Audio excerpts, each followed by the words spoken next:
सो hello everyone, welcome और welcome back to my channel. So हम लोगों ने अपना लिनक्स की कमांड्स कवर कर ली थी और हम लोगों ने देखा था कि हम कैसे अपने hard link and soft link create करते हैं इन लिनक्स। अभी हमारा लिनक्स का बहुत ज़्यादा पार्ट बचा है, हम आगे देखते जाएंगे धीरे धीरे करके। यम आरपीएम और भी बहुत सारी कमांड्स हैं हमारी, वो हम देखेंगे। लेकिन अभी हम जो देख रहे हैं वो है हमारा EBS, जो कि AWS का पार्ट है। हम AWS का यहाँ पर पार्ट स्टार्ट कर रहे हैं। EBS क्या है? ये इलास्टिक ब्लॉक स्टोरेज होता है, जिसमें क्या होता है हमारे पास अमेजोन में ना मल्टीपल टाइप्स की स्टोरेज अवेलेबल है। एक तो हमारे पास EBS है, एक हमारे पास है S3 और एक है हमारे पास में EFS। सो अभी हम जो देख रहे हैं वो है हमारे पास EBS। ही एक तरह का स्टोरेज होता है जहाँ पर हम अपने डेटा को स्टोर करके रखते हैं। और जो डेटा होता है वो एक ब्लॉक्स में डिवाइडेड होता है, मल्टीपल चंक्स में डिवाइडेड होता है, जिनको एक यूनिक आइडेंटिफायर असाइन होता है हर एक ब्लॉक को। और जो भी हम इसमें स्टोर करते हैं वो सब बूटेबल होता है। ये बूटेबल फाइल्स को स्टोर करने के लिए इसका यूज़ करते हैं। और ये जो है वो स्टोरेज एरिया नेटवर्क यानी कि सैन टेक्नोलॉजी पर वर्क करता है। ये इसका कॉन्सेप्ट है और ये क्वेश्चन आपको इंटरव्यू में ज़रूर पूछा जाता है, that what is EBS। It is like a persistent volume होती है। जब भी हम अपना इंस्टेंस क्रिएट करते हैं, लाइक हमने विंडोज़ में अपना इंस्टेंस क्रिएट करा था तो वहाँ पर हमको 30 GB वॉल्यूम मिली थी, और हम लिनक्स में क्रिएट करते हैं तो वहाँ पर हमको 8 GB वॉल्यूम मिली थी। तो वो हमारा क्या होता है, पर्सिस्टेंट स्टोरेज होता है। Persistent storage in the sense we can say that अगर हमारे पास में कोई पेन ड्राइव है, हमने अपनी पेन ड्राइव अटैच करी है हमारे लैपटॉप पर और उसमें कुछ डेटा है, तो वो पर्सिस्टेंट ही है। अगर हमने अपनी पेन ड्राइव हटा दी है तो वो उससे हट गया, लेकिन पेन ड्राइव में तो है, हम उसे किसी भी अलग मशीन पर भी लगाकर हम उस डेटा को एक्सेस कर सकते हैं, हम उसको देख सकते हैं उस डेटा को। वैसे ही हम इसमें अपना EBS वॉल्यूम क्रिएट करते हैं, जो एक पर्सिस्टेंट वॉल्यूम होता है और जो जोन स्पेसिफिक होता है। अगर हमने A जोन में कोई मशीन बनाई है और हमारा EBS वॉल्यूम भी उसी जोन में होना चाहिए, तभी हम उसको अटैच कर सकते हैं। Okay, all the bootable files हम EBS में स्टोर करते हैं। Bootable files in the sense जो भी फाइल्स हमारे ऑपरेटिंग सिस्टम को वर्क कराने के लिए ज़रूरी होती है, उसे हम बूटेबल फाइल कहते हैं, जो कर्नल को स्टार्ट करने में इम्पॉर्टेंट है। और हमारा जो ऑपरेटिंग सिस्टम लोड हो रहा है वो भी बूटेबल फाइल्स के ही कारण लोड हो रहा है। जैसे हमने देखी थी हमारी बूट डायरेक्टरी है, तो वहाँ पर भी हमारी सारी बूटेबल फाइल्स प्रेजेंट होती है। EBS volume Amazon block level storage solution used with EC2 cloud service to store persistent data. जो भी हमारा डेटा है उसको स्टोर करने के लिए हम EBS वॉल्यूम का यूज़ करते हैं। हम EBS वॉल्यूम को क्रिएट करते हैं, हम डिलीट भी कर देते हैं और हम दूसरे इंस्टेंस के साथ में अटैच करके। इस technology used to store data on cloud based environments. हम ब्लॉक स्टोरेज टेक्नोलॉजी का यूज़ करके जो भी हमारे क्लाउड बेस्ड इन्वायरमेंट है उस पर हम अपना डेटा स्टोर करने के लिए यूज़ करते हैं। जैसे कि हमारे पास पेन ड्राइव है, वो एक हार्ड डिस्क होती है, हार्ड ड्राइव होती है, जिसको हम देख सकते हैं जिसको, बट इसमें जो हम EBS वॉल्यूम क्रिएट करते हैं उसे हम नहीं देख सकते, बट हम उसमें अटैच कर सकते हैं इंस्टेंसेस में, उसमें कुछ डेटा डाल सकते हैं, एक्सेस कर सकते हैं, और वो हमें 16 TB तक भी हम उसको एक्सेस कर सकते हैं। ओके, और उससे ज़्यादा भी हम एक्सेस कर सकते हैं। Block storage breaks up data into small blocks and then stores these block as separate piece and each with a unique identifier. जो ब्लॉक स्टोरेज में क्या होता है, जो हमारा डेटा होता है ना, वो ब्लॉक्स में डिवाइडेड होता है और एक हर ब्लॉक को एक यूनिक आइडेंटिफायर प्रोवाइडेड होता है। और this works and can be access through SAN technology. इसमें एक टेक्नोलॉजी का यूज़ होता है जिसे हम बोलते हैं SAN technology. Okay, in elastic block storage there are various types of disk available. Disk में पार्टीशन कर देता है ब्लॉक्स में, and we can not launch any instance without any disk. By default there is a disk attached for the root और primary partition. जो disk है वो क्या है, हमारा कुछ नहीं है, हमारी जो भी हम मेमोरी यूज़ हुई है वही हमारा डिस्क है। जैसे कि हमने 8 GB वॉल्यूम यूज़ करी है लिनक्स में और हमारा 30 GB हमने यूज़ किया है अपने विंडोज़ में, तो जो भी वॉल्यूम है हमारी वही हमारा डिस्क है। Okay, there are various types of volumes available, और हमारे पास जो भी EBS वॉल्यूम्स है उसके भी डिफरेंट टाइप्स हैं, अभी हम देखेंगे आगे। And I important thing regarding volume is volume can only be attached to a machine which is in the same availability zone. जो भी सेम अवेलेबिलिटी जोन में इंस्टेंस है हम उसी को अटैच कर सकते हैं अपनी EBS वॉल्यूम। हमारे पास में multiple types of EBS volume है, यहाँ पर 5 टाइप्स की है EBS वॉल्यूम्स होती है। एक हमारी होती है general purpose, provision, IOPS, throughput optimized, cold HDD and magnetic. Okay, so जो जनरल पर्पज़ होती है वहाँ पर हम GP2 GP3 भी ले सकते हैं, और ये हमें एक बेसिक स्पीड प्रोवाइड करती है। और फ्री टियर अकाउंट के लिए हम बेसिकली जनरल पर्पज़ ही यूज़ करते हैं, क्योंकि इसमें बिल नहीं आता है। बट जो प्रोविजन आयुप्स होती है वो हम बिग मतलब प्रोजेक्ट्स में यूज़ करते हैं प्रोविजन आयुप्स, क्योंकि इसमें क्या होता है कि हमें जो input output per second speed होती है ना वो सबसे ज़्यादा मिलती है। हमें 4000 आयोप्स इसमें मिलता है प्रोविजन आयोप्स में। और here IOPS means input and output per second, and this means the input output transaction speed of the disk is very high. Okay, so like database disk में हम इसका यूज़ करते हैं। And throughput optimized like number of bytes bits return in a particular second is called as throughput. So the disk are more optimized for throughput. 40 MB per second written on disk. So throughput optimized में हमारा क्या होता है, writing speed हम check करते हैं। इसमें सबसे ज़्यादा राइटिंग स्पीड होती है 40 MB पर सेकेंड, और इसका भी यूज़ हम डेटाबेस में करते हैं। और जो कोल्ड SSD और मैग्नेटिक है ये थोड़ी पुराने जनरेशन की वॉल्यूम से, अभी इसका ज़्यादा यूज़ नहीं होता है। इसका बैकअप्स के लिए ही यूज़ होता है। जैसे जो डेटा हमने सिर्फ डंप करके रखा है, जैसे हम यूज़ नहीं करते हैं। जैसे कि पहले हम क्या करते थे, हम लोग कैसेट लेकर आया करते थे, CD में हम अपने मूवीज़ वगैरह स्टोर करते थे। बट आजकल ऐसा नहीं है। आजकल हम यूट्यूब पर डायरेक्टली, हम क्लाउड से डायरेक्टली अपना जो भी देखना होता है हम वो देख लेते हैं। सो जो कोल्ड SSD और मैग्नेटिक थी वो स्टोर करने के लिए यूज़ होता था। Fixed speed offered practically used for backup purpose, and magnetic में this is a very old generation used for the backup purpose. हमारे पास में एडवांटेजेस है like low latency, high performance, it's bootable drive and highly redundant, data recovery is fast. So low latency in the sense, low latency होता है जब भी हम कोई request करते हैं अपने सर्वर को, और जो सर्वर है वो कितने से कितने कम टाइम में उस रिक्वेस्ट का रिस्पॉन्स कर रहा है, उसको हम बोलते हैं लो लेटेंसी। जितनी कम लेटेंसी होती है उतना ही ज़्यादा फास्ट रिस्पॉन्स होता है। सो होता है वो क्या, low latency. Fast internet work कराने के लिए रिक्वेस्ट रिस्पॉन्स फास्ट होती है, उसको हम बोलते हैं low latency. And high performance, we can say that we have like multiple availability zones and multiple regions, so it provides high performance and it is bootable drive. ये bootable drive भी है। And highly redundant, data recovery is fast, because हमने क्या करा है, अपना data को store करके रखा है, तो वो डेटा तो रिडंडेंट हो गया, डुप्लीकेसी हमने कर दी है डेटा की। सो हम डेटा रिकवरी भी कर सकते हैं इसमें ईजिली। सो ये इसके कुछ एडवांटेजेस हैं। और अब हम देखते हैं कि हम EBS वॉल्यूम कैसे क्रिएट करते हैं विंडोज़ में, और उसके बाद हम देखेंगे कि हम लिनक्स में कैसे EBS वॉल्यूम क्रिएट करते हैं, माउंट करते हैं, वीडियो माउंट करते हैं। So stay tuned.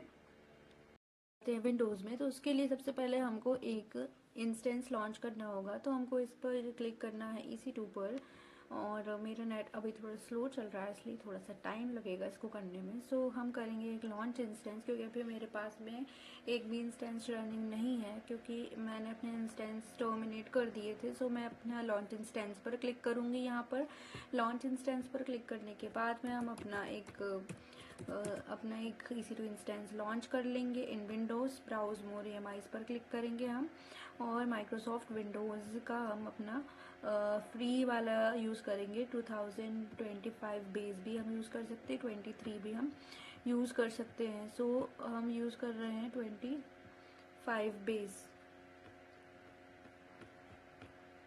ये पता नहीं क्यों सिलेक्ट नहीं हो रहा है, हम ये वाला यूज़ कर लेते हैं, verified provider. Browse more EMI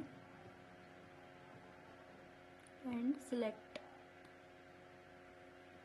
तो ये हमारा T2.py को हमने सिलेक्ट कर लिया। हमारा कीपैड जो हमारे पास पहले से है ओरिगन में, क्योंकि हम अभी ओरिगन वाले रीजन में वर्क कर रहे हैं, सो हम ओरिगन का यहाँ पर कीपैड सिलेक्ट करेंगे, जो कि हमारे पास में पहले से ही क्रिएटेड है। और अगर हमारे पास नहीं होता है तो हम अपना न्यू कीपैड भी यहाँ से क्रिएट कर सकते हैं। तो हमने यहाँ पर क्लिक किया ओरिगन पर, और फिर यहाँ से हम अपना सिक्योरिटी ग्रुप सेलेक्ट करेंगे। एग्जिस्टिंग हमारे पास में सिक्योरिटी ग्रुप है, तो हम अपना वो सिक्योरिटी ग्रुप यहाँ से सिलेक्ट कर लेंगे। हमारे पास ये है SG इंस्टेंस का हमारा सिक्योरिटी ग्रुप है। यहाँ पर देखिए इसका कॉन्फ़िगरेशन स्टोरेज दिख रहा है 30 GB। यही हमारी परसिस्टेंस वॉल्यूम होती है, जो कि पहले से ही हमारे इसके साथ में अटैच है। और यहाँ पर देखिए रूट वॉल्यूम जो है वही परसिस्टेंट वॉल्यूम है। 3000 IOPS इसमें मिलता है हमको। क्योंकि ये जनरल पर्पज़ है, हमारी GP3 है। GP2 भी हम सिलेक्ट कर सकते हैं, और GP2 का जो रूट वॉल्यूम है वो अभी इस पर नहीं दिख रहा है। तो GP3 में हमको 3000 टाइप्स मिलता है, और यहाँ से हम इसको क्रिएट कर देंगे। यहाँ से हम अपने और भी यहाँ से भी हम अपनी EBS वॉल्यूम्स ऐड कर सकते हैं, बट अभी हम यहाँ से नहीं ऐड करके देख रहे हैं। यहाँ से हम सिलेक्ट कर सकते हैं कि 5 GB की कितने GB की हमको ऐड करनी है। ओके, सो ये हम यहाँ से नहीं कर रहे हैं। यहाँ से हम कर देते हैं लॉन्च इंस्टेंस। हमने कर दिया लॉन्च इंस्टेंस। हमारा इंस्टेंस लॉन्च हो रहा है अभी, इसको थोड़ा टाइम लगेगा लॉन्च होने में। उसके बाद में हम देखते हैं कि हमारा कीपैड जो है वो कहाँ पर है। हमारा कीपैड नाम का कीज़ नाम का एक फोल्डर है जिसके अंदर हमारा ओरिजिन वाला कीपैड है। तो इस पर हम अपना राइट क्लिक करके और इसको शो मोर ऑप्शंस पर क्लिक करके हम ओपन करेंगे मोबाइक्स टर्मिनल में। यहाँ पर हम शो मोर ऑप्शन करेंगे, यहाँ पर दिख रहा है मोबाइक्स टर्मिनल हेयर, यहाँ पर हम इसको ओपन कर लेंगे। ये हमारा हो गया है मोबा ओपन। अब इसके बाद में हमारा इंस्टेंस भी लॉन्च हो चुका है। तो हम अपने इंस्टेंस को क्लिक करने के बाद में कनेक्ट पर क्लिक करेंगे।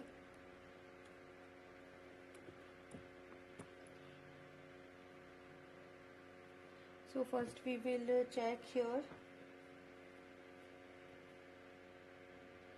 and click on connect।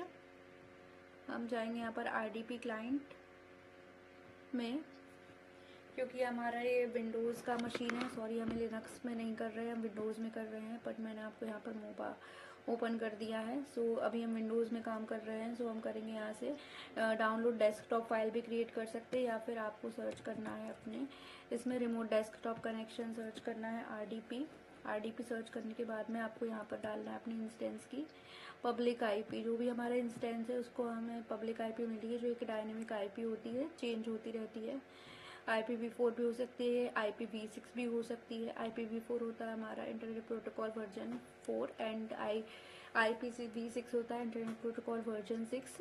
और दोनों में डिफरेंस ये है कि दोनों का यूज़ डिफरेंट टाइप से होता है, और दोनों को लिखने का भी तरीका थोड़ा अलग होता है। सो हम यहाँ पर पब्लिक की पर कॉपी कर सकते हैं अपना, यहाँ पर रिमोट डेस्कटॉप कनेक्शन पर यहाँ पर अपनी पेस्ट करने के बाद में कनेक्ट पर क्लिक करेंगे, और ये अभी कनेक्टिंग बता रहा है। Connecting to this public IP हमने पेस्ट कर दी है, ये कनेक्ट हो रहा है अभी। हमने कनेक्ट पर क्लिक करा, अभी हमसे पूछ रहा है यूज़र नेम एंड पासवर्ड। तो यूज़र नेम तो हमारा एडमिनिस्ट्रेटर ही होता है विंडोज़ में, तो यहाँ पर हमको इसको कॉपी करके यहाँ Ctrl+V से पेस्ट कर देंगे। और पासवर्ड हमारे पास है नहीं, तो पासवर्ड करने के लिए हम करेंगे गेट पासवर्ड पर क्लिक। विंडोज़ में हम ऐसे ही डिक्रिप्ट करते हैं पासवर्ड को। और अपलोड प्राइवेट की है हमारी कीपैड नाम के फोल्डर्स में, हमने ओरिजिन नाम की प्राइवेट की हमारी है। सो इसको हम यहाँ से करेंगे डिक्रिप्ट। सो जो हमारे पास जो प्राइवेट की होती है वो डिक्रिप्ट करने का काम करती है, और जो AWS है उसके पास हमारी क्या होती है पब्लिक की, जो इनक्रिप्टेड फॉर्म में हमें देती है, जिसको हम नहीं समझ सकते हैं कि क्या है, तो ये डिक्रिप्ट कर देता है हमारा। ये पासवर्ड मिला है हमको, पासवर्ड को हम यहाँ पर अपने RDP पर डाल देंगे, तो ये हमारा कनेक्ट हो जाएगा। एक हमने अपना विंडोज़ का एक सर्वर लॉन्च कर लिया है। अब इस सर्वर को हम देखते हैं कि हम अपनी EBS वॉल्यूम हम कैसे अटैच करते हैं। इलास्टिक ब्लॉक स्टोरेज हम इसमें क्रिएट करेंगे और इसको हम अटैच करेंगे।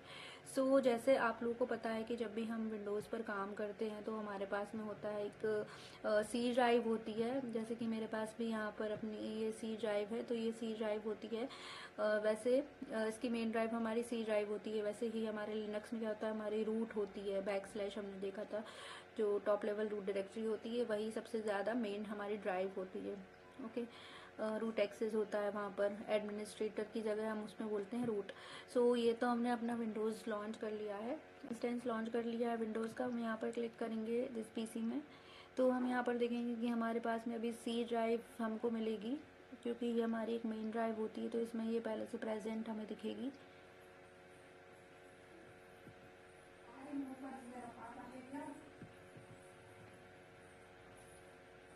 सो ये देखिए यहाँ पर है हमारे पास में क्या है, C ड्राइव है, जो जिसमें अभी हमारा क्या है 30 GB की है, जिसमें से हमारी 7 GB फ्री है। 29.4 GB में से ये 30 GB होता है, बट अदर कुछ बूटेबल फाइल्स के लिए इसने हमको 29.4 GB बताया है, क्योंकि कभी भी हम भी कोई पेन ड्राइव भी लेते हैं या कुछ, तो उसमें पूरी स्पेस नहीं दिखती है, थोड़ी स्पेस कम हो जाती है। सो 29.4 GB इसने बूटेबल फाइल्स के लिए ले ली है। बाकी की 30 में -29.4 अगर हम करेंगे तो 0.6 इसने उसके लिए और 7.6 GB इसकी फ्री है। तो टोटल स्पेस 29.4 है और अभी जो फ्री है हमारे पास वो 7.67 GB है। तो ये देखिए, ये तो हमारा हो गया सी ड्राइव हो गया मेन। ठीक है, अभी हमको क्या करना है, हमें इसमें दूसरा भी एक ड्राइव क्रिएट करना है। जैसे कि अभी आपको मैंने अपने विंडोज़ पे बताया था कि मैंने इसमें क्या है, एक पेन ड्राइव अटैच करके रखी। तो इसमें आ रहा है USB ड्राइव D और ये मेरी है 128 GB की पेन ड्राइव है, बट यहाँ पर 114 GB यहाँ पर शो कर रहा है टोटल। एंड जो फ्री है हमारा वो 18.6 GB है। तो वैसे ही हमारा ये जो सी ड्राइव है इसमें भी 475 GB है और फ्री हमारा 347 ही है। सो वैसे ही हमने जहाँ यहाँ पर अपना ये जो विंडोज़ क्रिएट करा है इसमें भी ऐसे ही है हमारे पास में कि फ्री और अवेलेबल हमें बता रहा है इसमें कितना है total and available.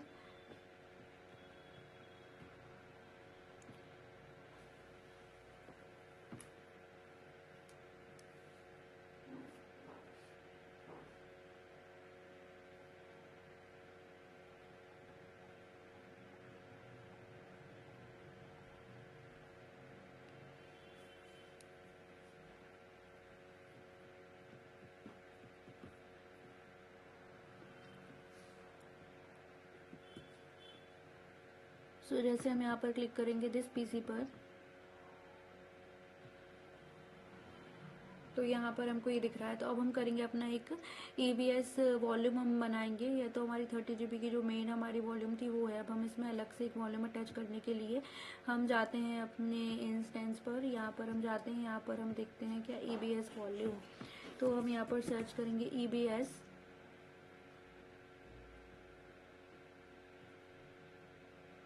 Volume storage volumes EC2 feature हमारा है EBS। तो हम इस पर क्लिक करेंगे।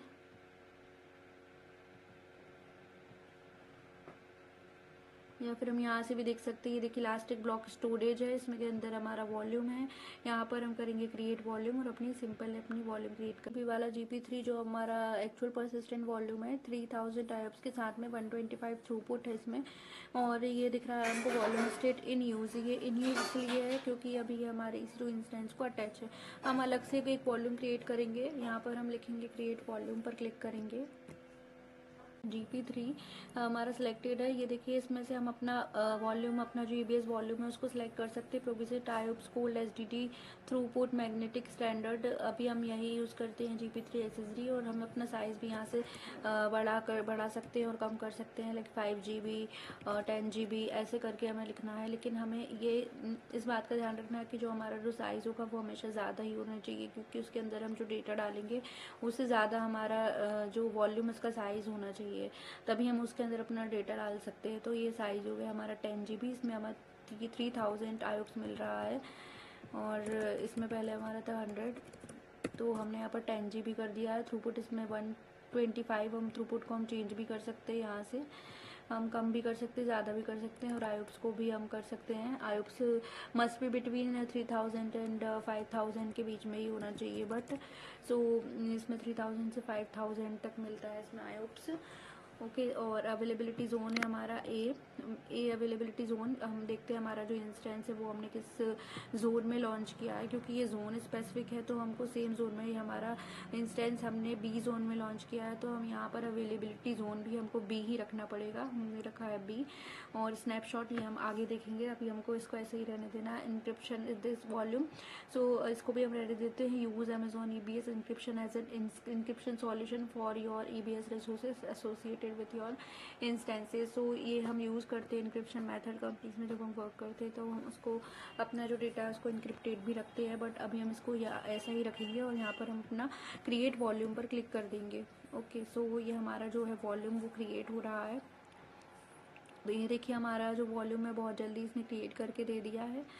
GP3 10 GB साइज़ है और ये हमारा जो 30 GB वाला था वो। और इसमें स्नैपशॉट ID भी अटैच है, इसलिए इसमें स्नैपशॉट ID बट हमने यहाँ पर अटैच नहीं किया है। और दोनों ही B जोन में है। बट ये देखिए इसमें वॉल्यूम स्टेट इन यूज़ और इसमें अवेलेबल इसलिए क्योंकि अभी हमने इसको अटैच नहीं किया है। तो हम इसको क्लिक करेंगे, एक्शन पर जाएंगे और अटैच वॉल्यूम करेंगे। अटैच वॉल्यूम करने के बाद में हम अपने इंस्टेंस को इस वॉल्यूम से अटैच कर देंगे। तो ये हमारा इंस्टेंस है और जो डिवाइस नेम है हम वहाँ यहाँ से सिलेक्ट करते हैं डिवाइस नेम, इसको हम माउंट करने के लिए यूज़ करते हैं। तो यहाँ से हम अपना डिवाइस नेम सेलेक्ट करेंगे। XVDB ये होता है हमारा एक ज़ेन वर्चुअल डिस्क होता है। ओके, सो ये यूज़ करते हैं हम अपने माउंट करने के लिए। ज़ेन वर्चुअलाइजेशन टेक्नोलॉजी होती है, इसमें हम XVDA, XVDB और XVDC भी होती है और ये डिस्क में यूज़ करते हैं। और जो NTFS होता है वो होता है न्यू टेक्नोलॉजी फाइल सिस्टम। हम विंडोज़ में हमेशा न्यू टेक्नोलॉजी फाइल सिस्टम ही यूज़ करते हैं। और ये new technology operating system stores and retrieve files on hard disk drives and solid state drives and NTFS is also an option for formatting USBs and micro SD cards that are used with Windows. तो सबसे पहले क्या, अगर हम जब भी अपना कोई भी हम पेन ड्राइव भी हम अटैच करते हैं या डिटैच करते हैं अपने सिस्टम से, तो उसको हमें सबसे पहले फॉर्मेट करना होता है इजेक्ट करने से पहले। ये बेस्ट प्रैक्टिस होती है, वैसे तो हम ऐसे ही हम हटा देते हैं पेन ड्राइव को, बट बेस्ट प्रैक्टिस ये है कि हमें साइड में हमें एक इजेक्ट का ऑप्शन आता है और हमें वहाँ से उसको इजेक्ट करके ही पेन ड्राइव को रिमूव करना होता है। सो वैसे ही अगर हमको इसमें कोई न्यू डिस्क हम बना रहे हैं, क्रिएट कर रहे हैं, तो हमें सबसे पहले उसको फॉर्मेट करना पड़ता है, ठीक है। और उसमें हम यूज़ करते हैं new technology file system Windows में, और हमारा जो लिनक्स है उसमें हम एक्सटेंडेड फाइल सिस्टम यूज़ करते हैं। सो जो XVD है AWS इसी ज़ेन वर्चुअल टेक्नोलॉजी पर ही वर्क करता है, सो इसलिए हमने यहाँ पर XVDA या B हमने सिलेक्ट करा है। ओके, सो हम देख लेते हैं हमने अभी यहाँ पर कौन सा सिलेक्ट करा था। तो अभी ये देखिए यहाँ पर हमारा आ गया है,